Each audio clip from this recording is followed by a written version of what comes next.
Hey everybody, here's a video on how to do some of the basic skills that you might need to do for any sort of a Geogebra project. I've already downloaded the program Geogebra and installed it onto my computer and have it up and running here, and these are the skills that we're going to run through. I would highly suggest that instead of watching this video all the way through, because it's probably pretty long, that you fast forward to whatever skill in this list that you need to. I'm going to do them in order. So. To begin, suppose we've done some work in a GeoGebra file, but now we have to go somewhere else. How do I save a file in GeoGebra? It's pretty simple. You just go to File and Save. And then you can type in whatever you want to call it. So this is video example. And save wherever you're going to save it. I'm just going to put mine on the desktop. And it'll automatically save it as a GGB file. Mine showed up on my desktop, and if I were to open that back up again, you could go to open and find it and click on it. It's just like any other program. It's just it calls its files GGB. So now, how do I make a function? That's pretty simple. Go to the input bar down here and type in whatever equation you want to graph. If you don't see the input bar down here, you might need to go to View and turn it on. In trig, we've been working with trig functions all the time, so maybe I'll graph something like 3 times sine of x plus 2. And hit enter, and it makes a graph. If you wanted to do a line, you just type y equals 3x minus 5 or 6.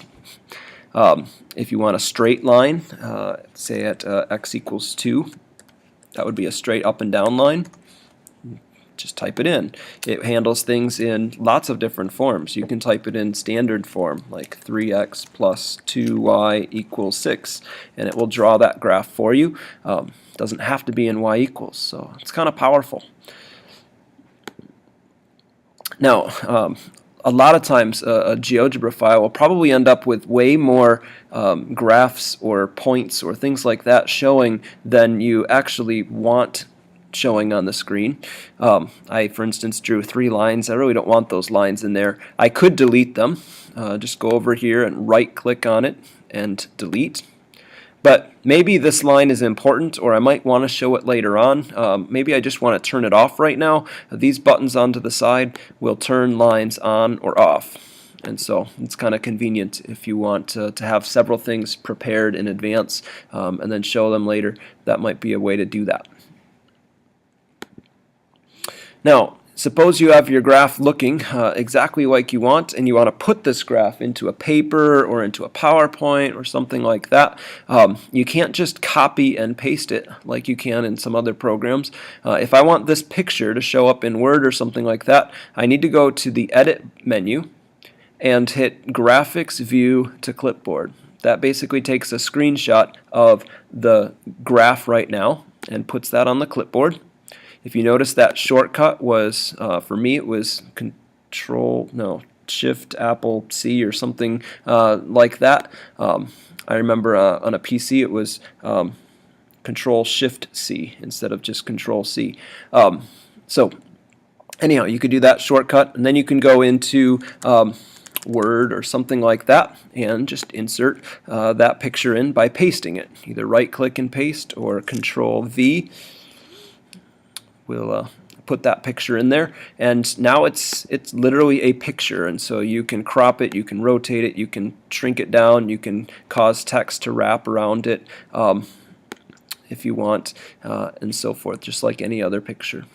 So, no, I don't want to save you. Go away. Now, a lot of times you'll probably need to adjust the window, how much of this graph you can see. There's a couple ways you can do that. Probably the easiest is to use the scroll bar. If you use the scroll bar, it will zoom in or out. You can also do that by finding here and zooming in or out. Another option is maybe the size is right, but you just need to move it a little bit. I want to move the graph up a bit. The fastest way to do that is to hold Shift and drag. click somewhere and drag, and you'll move the whole graph up or down or something like that. Another hint is if you do this, hold shift and click on one of the axes, then you can stretch the x and the y axis one at a time. Another thing that you might want to do is to turn some of these settings on, like the axes or the grid or so forth. I found that most quickly by right-clicking, and you can turn the axis on or off. The grid is really nice to turn on and off as well. And if you don't like these colors, gray dotted lines, we can change those to be different colors or different types of lines, or make them go by ones instead of by twos. All that is adjustable. So, is there any other thing about grid settings that I wanted to mention now? I don't think so. If you want to change some of those things, like I said, change the grid settings so that they go by ones instead of by twos. It sometimes does that naturally if you zoom in or out a little bit. But if you're, this is the size I want, but I want it to go up by ones, you can get a little finer detail if you right-click and go onto the graphics menu. In this graphics menu, you'll have a lot of different options that you can set. The basic is if you have a specific X max, X min, those sort of things like you would have from a calculator. If you wanted to type it in, maybe you want it to go up from 0 to 12 months in a year or something like that. And I want it to go from let's go from 0 up to 10. You can type those numbers in exactly, and notice that happened. It's a little hard to see because I can't see those numbers, but if I move this just a little bit, those numbers will show up. So, if you want to adjust things with the x-axis, you can change the distance. That's how far apart those lines are. Maybe make it go by ones. And so now the x-axis is going by ones instead of twos. You could change that to go by 0.5s. And you can see that that automatically changed. I'm not sure what all these other options are, but that might do some things about, I think this will make it so that no matter where my graph is, you always see the numbers down at the bottom. That'd be kind of a nice feature to have, the stick to edge that's on there.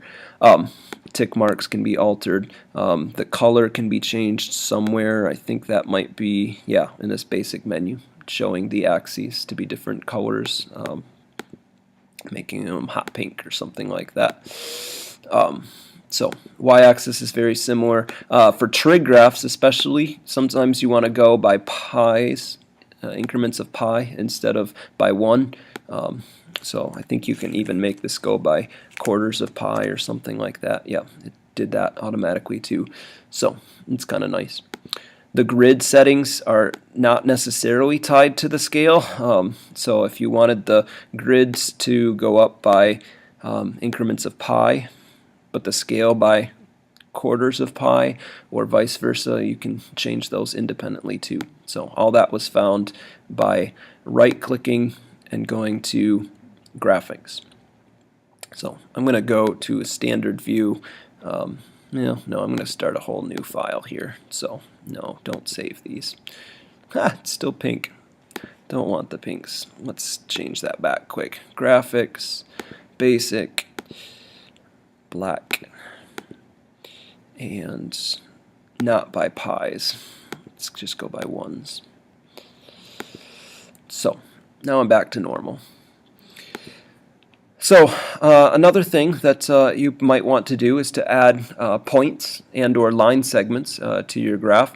You can click on the point here and just click wherever you want to point, but I find it a little bit better to control exactly where it goes up. If I want a point to be at 2, 3, then down in the input bar I'll just use parentheses and type in 2, 3 and hit enter, and it adds a point there.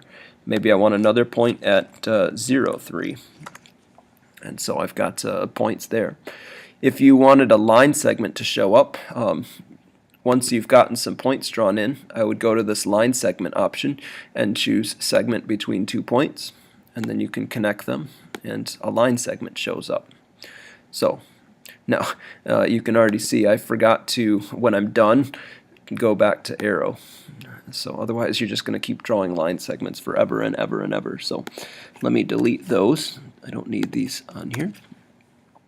A helpful hint is if you just want to show a line segment, you don't really want these points to be there, you can hide the points and the line segment will still be there. You can also change colors and all that, but I'm getting ahead of myself. So that's adding points and line segments. If you wanted to add a line, like we had a graph on here just a second ago that was 3 sine of x plus 2.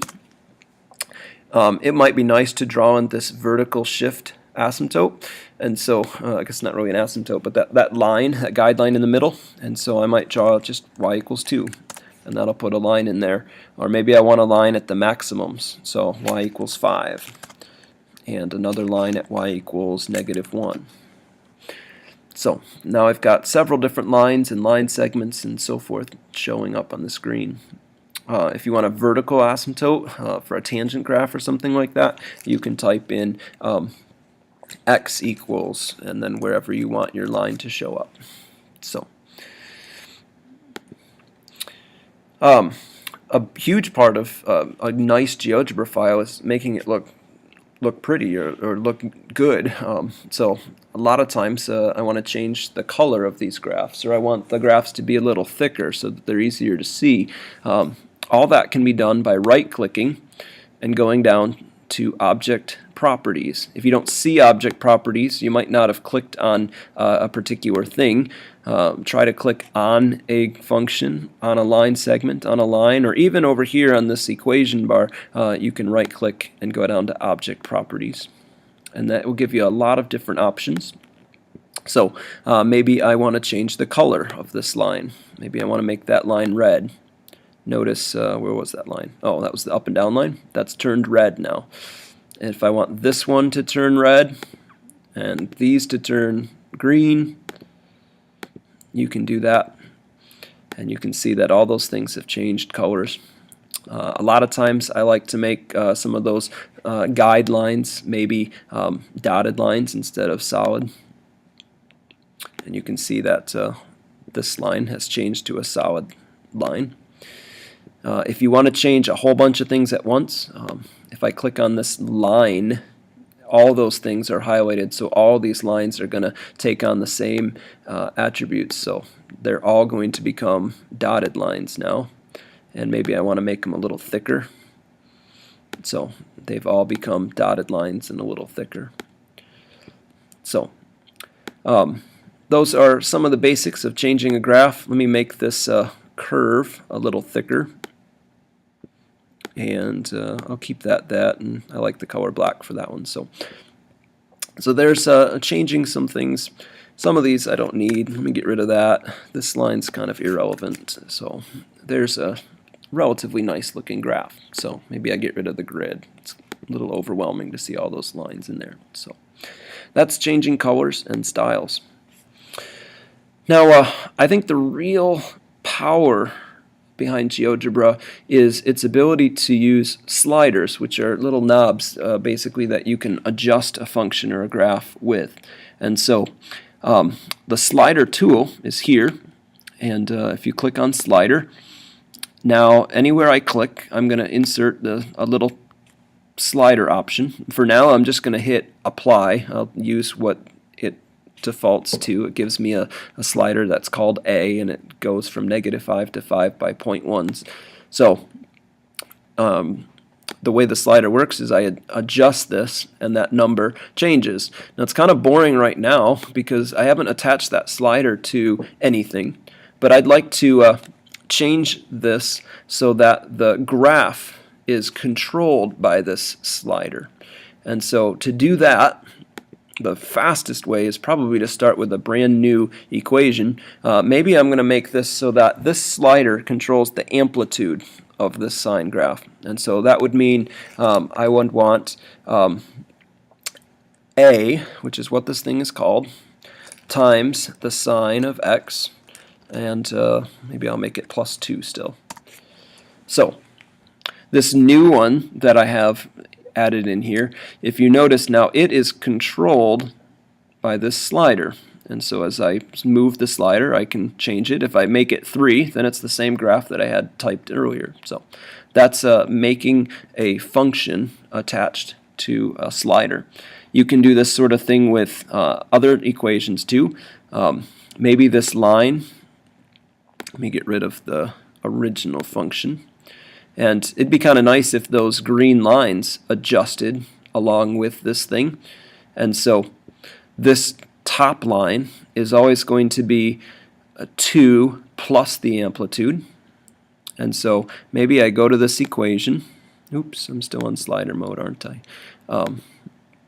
Maybe I go to this line and where do I do this? Oh, over here. This line was the line y equals 5 to begin with. So if I were to right click on it, is it right click? Maybe double click on it? Double click on it. Then you can change the equation. If I'd make this equation y equals a, now this line moves up and down with the slider.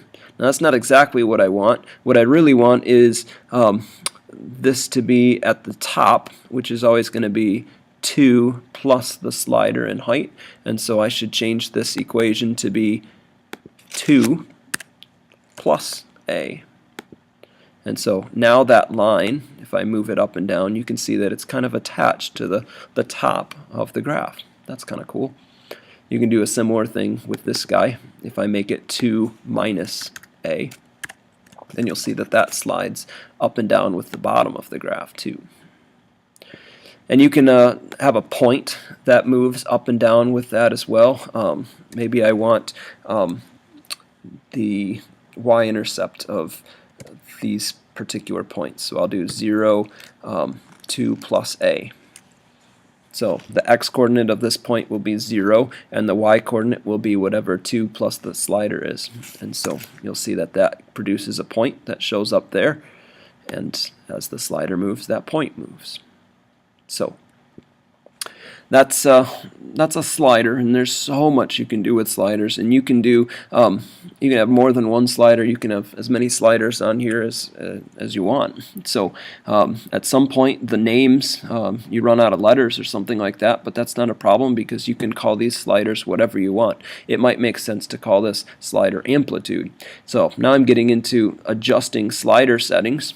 And to adjust the slider settings, if you right click on the slider and go to Object Properties, you can do a couple of things. Its name, it started off calling itself A. That was just the next letter that was available. I can call this amplitude, and that works as long as I don't use something like a key function in GeoGebra. Like I can't call something sine because that sign has already been used for something, but amplitude doesn't show up anywhere, and so that's an okay name. The slider settings, these are kind of nice. Maybe I don't want to allow the user to have negative amplitudes. It's kind of complicated, so we don't have negative amplitudes, we only have positive amplitudes. Then just say it has to start at 0. Maybe 5 is kind of an arbitrary maximum. Maybe I should go all the way up to 15 or something like that. So now if I go back, this thing, I can't go below 0, and I can go all the way up to 15 now, which is probably too big. So maybe a max of 4 makes sense in this particular case. The increment is how fine can I do this. Right now you can see that I can go up by 0.1s each time. A nice thing to do sometimes is to limit it to be integers. And so if you have the increment by 1, now I can only do 0, 1, 2, 3, or 4. And things don't look weird, or things look weird with a 0 amplitude too, so maybe I won't let them do that. I'll make it a 1. So another nice feature is you can change the color of sliders. So here, changing the amplitude kind of affected those green lines, and so I might want to color the slider green so that it kind of just reinforces what's going on there. So those are just a couple options you might consider changing with sliders. So have I covered what I wanted to cover? I think that's what I was thinking with for sliders. So couple other things that are perhaps of interest. A label is kind of nice. A label is just words or letters or equations or something like that that you want to show up on the graph. If you click on this insert text, you can type in something, hi, and hit OK, and that'll just put text on here, and you can move this. You can object properties and change its size and shape and all that sort of stuff. You can also have this attached to sliders and so forth too, and so it might be good to do insert text and click somewhere, and maybe I write the amplitude is,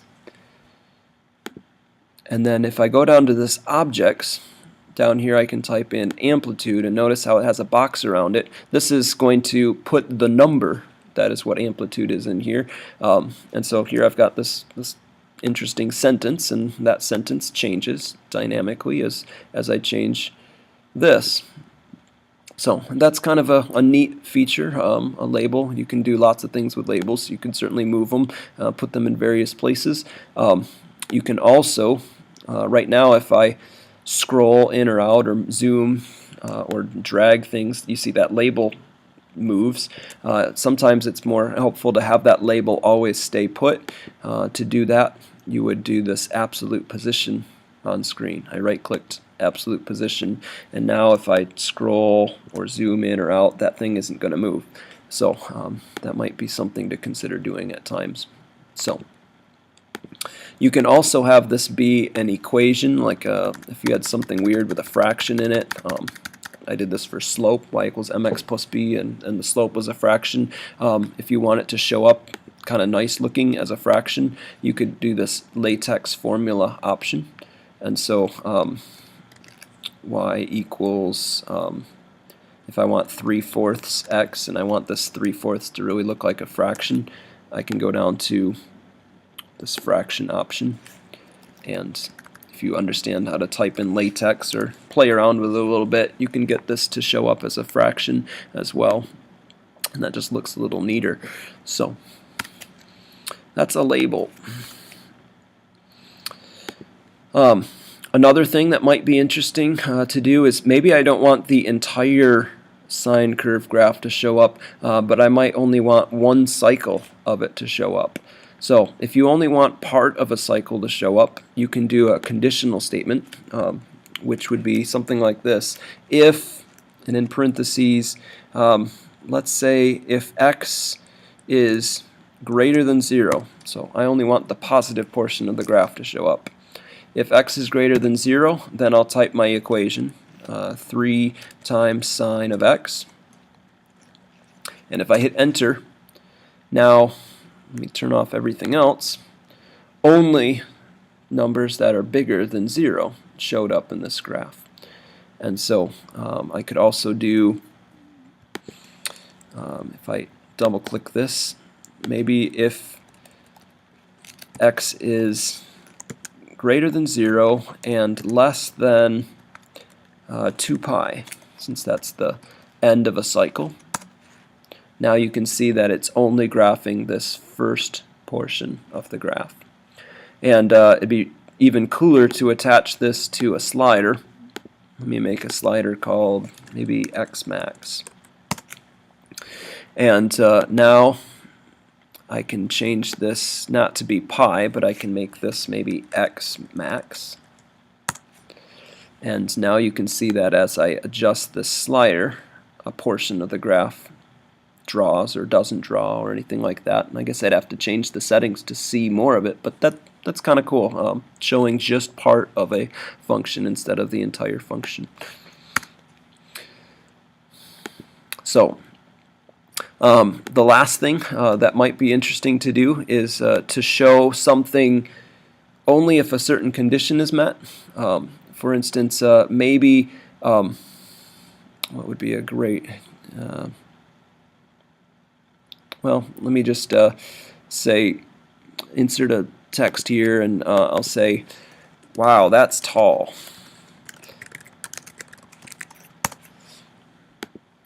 So maybe I want this to show up for these graphs that are really big, but it doesn't make sense to show up for these that are kind of small. So that's what conditionally is. You can come up with probably better ideas than just, wow, that's tall. But if you want it to show up only at certain times, that's under the object properties.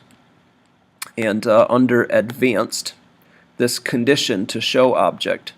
So I want this to show up only if amplitude is a big number, let's say bigger than 3. So if I type amplitude is greater than or equal to 3, now if you notice it isn't showing up right now,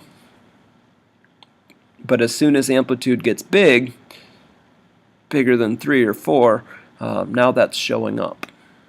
So just I've used this occasionally in some games in quotes that I've written for GeoGebra. Some of my students have to slide things around until they get the slope right, or until they get the amplitude right, or something like that, trying to guess a function that I've got graphed. Well, it's kind of nice to tell them that they're right, and as soon as they slide the slider into the right spot and it's the right slope, then it says, good job, you got the slope, you're smart, or something like that. So that's showing objects conditionally. I hope you can come up with some ideas that are better than just, wow, that's tall. So I hope this helps. If you have any other questions, feel free to email me. My email address, roerr@npchristian.org. Thanks.